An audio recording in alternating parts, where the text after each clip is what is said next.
Greetings to all on the occasion of International Literacy Day.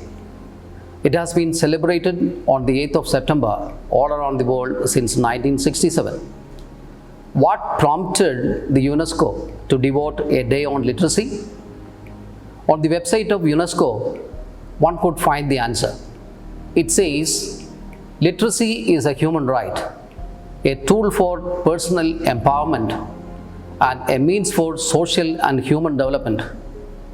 Educational opportunities depend on literacy. This day reminds us the importance of literacy as a matter of dignity and human rights. It also reminds us to advance the literacy agenda towards a more literate and sustainable society.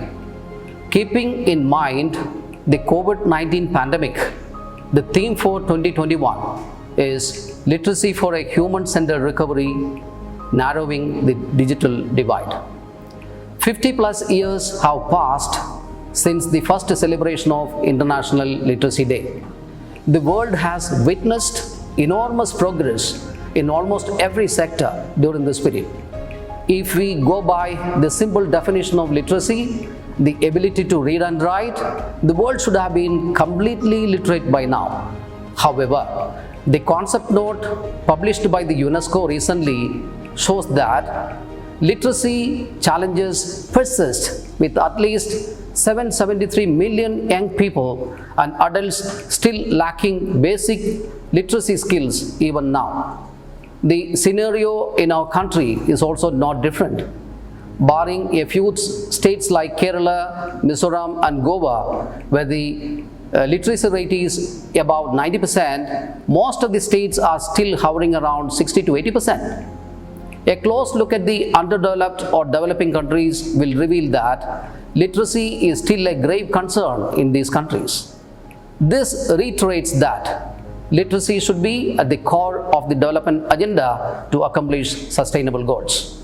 The pandemic like Corona has been so disruptive that the education system in the countries across the world have toppled down. The world appears to be illiterate in front of the COVID virus. The call of UNESCO to re-emphasize literacy for a human-centered recovery by narrowing down the digital divide is very apt in the context of the pandemic. Technology-enabled literacy learning is the need of the hour. This would empower individuals and improve their lives. Thanks to the initiatives, we have been somewhat successful in implementing the hybrid model of learning by integrating distance education, face-to-face education, and both. I am happy that the courses of international universities are now available across the globe, and the graph of higher education will shoot up fast in no time. Literacy measures the education level in a country.